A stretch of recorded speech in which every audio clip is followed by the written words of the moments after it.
Hey, I'm Jay Kumar, the BassBlaster, and this is your Seafoam Top 5 of the Week in Bass Fishing. Throwing it back to the time Gary Yamamoto was at Bass in Fashion Week, and he got so inspired or shocked that he dropped his Bic pen and the light bulb went on. How about a bait that shape? And the rest is history. Okay, I made all of that up except the pen part, that's true. And I gotta take a quick detour with all this talk about banning forward-facing sonar. Why didn't they ban the Senko?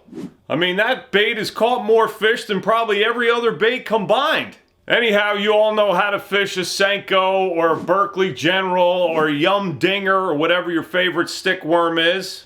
But I bet you don't know at least one of these 5 deals. Let's go! Number 1. Here's a hint. Go up, drumstick.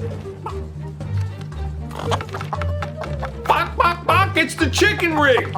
Here's Mike Iaconelli telling you about it. So I want the fat end down. I'm gonna go in the top of that egg sac, skin hook it in about 1/8 of an inch and pull it out, okay? I'm gonna continue it around just like a Texas rig, but I'm Texas rigging it through the body, okay? There's my normal Texas rig.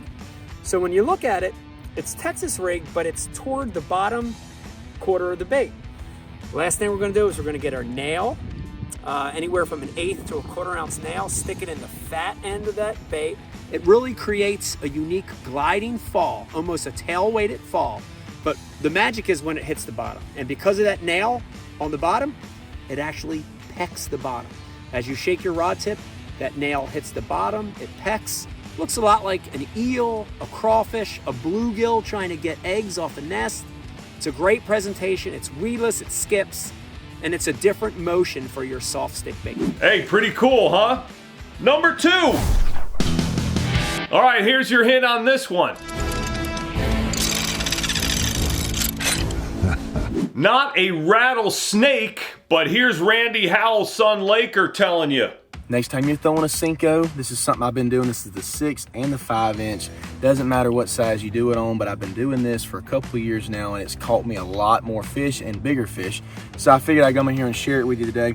All I'm doing, and it's super simple, you go and buy glass rattles from any tackle store that you got, take a Yamamoto Senko, stick it in just under the hook. So I'm throwing a 4/0 offset worm hook on these things, and just under the hook in the dead center of the Senko, I'm sticking a glass rattle in there. It doesn't sound like much, but for me, it has made a huge difference. He inserts that rattle right by the hook, so whenever he jerks it, that rattle does its thing.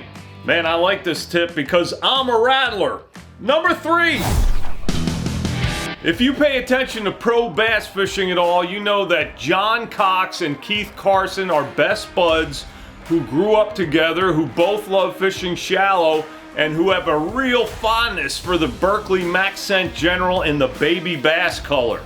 A little while back, Keith showed me a couple things about how he rigs his General, which of course is one of his money baits. One deal is that he doesn't use a wacky hook. He actually uses, I think it's a number 2 Berkeley Fusion 19 drop shot hook, which sounds nuts because that thing is so small, but that's the point. Keith explained to me that through trial and error, he learned that he barely has to set that little hook and he hardly ever loses a fish on it. The second deal is that he skin hooks the bait.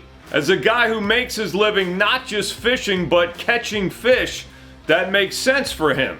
Now the rest of us would probably want to conserve baits and use an O-ring, although I'm not sure if you can use an O-ring with that little hook.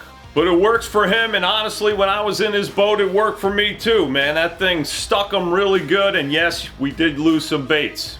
Catching fish but losing baits is a tough deal, man, but if you're in a tournament or you badly need a bite like I do most of the time, maybe it's like this kid. Ow, that hurt! Ow, that hurt! Feels good and bad, I guess. Number 4.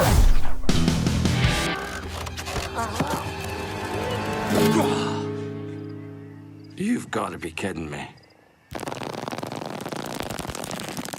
Well, I guess Puss in Boots getting fat might be bad, but how about the Senko? Why would Yamamoto make a fat Senko? And why would we ever use one over a regular Senko? Well, here's Bassmaster Elite Pro David Mullins telling us. It is 20% bigger than a normal Senko, so it's going to be a bigger profile bait, but also what that comes with is 20% heavier. So today, first day I've ever used it, what I found out is you can work this bait a lot faster than a normal Senko, so the fall rate's going to be faster, so you can cover more water. For those people who like the wacky rig, same deal. It's going to still have that in action in it that a normal Senko has. You're whining.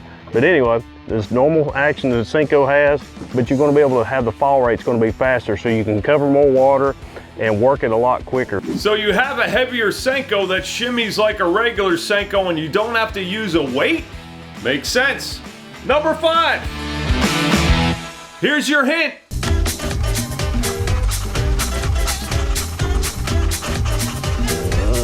All right, this last one isn't a rig, but it is some serious stickworm juice that does apply not just to the Senko, but also to the general and every other stickworm. Anyhow, I'm kind of surprised Randy Howell let it out. One of the tips I want to give you that helps me catch more fish is I take my Senko and I rub every one of them before I fish with it. I take my finger and thumb and I rub the salt and the mixture that's in here. It's like 5 different powders. I watched them make them as they pour it into a barrel. It's not just salt, but it looks like salt. So I rub that and it changes the color of that bait. So it works on all the Yamamoto baits. I do it on all the flapping hogs, Senkos, the worms, everything. But I can kind of change the color of that bait. It takes that shiny production look away and kind of makes it look swampy, as I like to say, and looks natural. So that's what I do to all my Senkos, all my Yamamoto baits. Any of the green pumpkin, watermelon type colors, it works really well. And even on the black blue laminate, you can do it on that too. And I think that just helps you get a little more bites, be a little bit different. When you're in your kitchen at night, the night before a tournament, and you're massaging your Senkos or generals, and your wife comes in and looks at you like you're nuts or with pity in her eyes, blame Randy and tell her you're gonna win, man. That's all I got for you this week. Thanks for watching. Thank you, Seafoam. Go to bassblaster.com or .rocks. Sign up for the juiciest juicy Bass Blaster bass fishing email. See you next week. God bless you.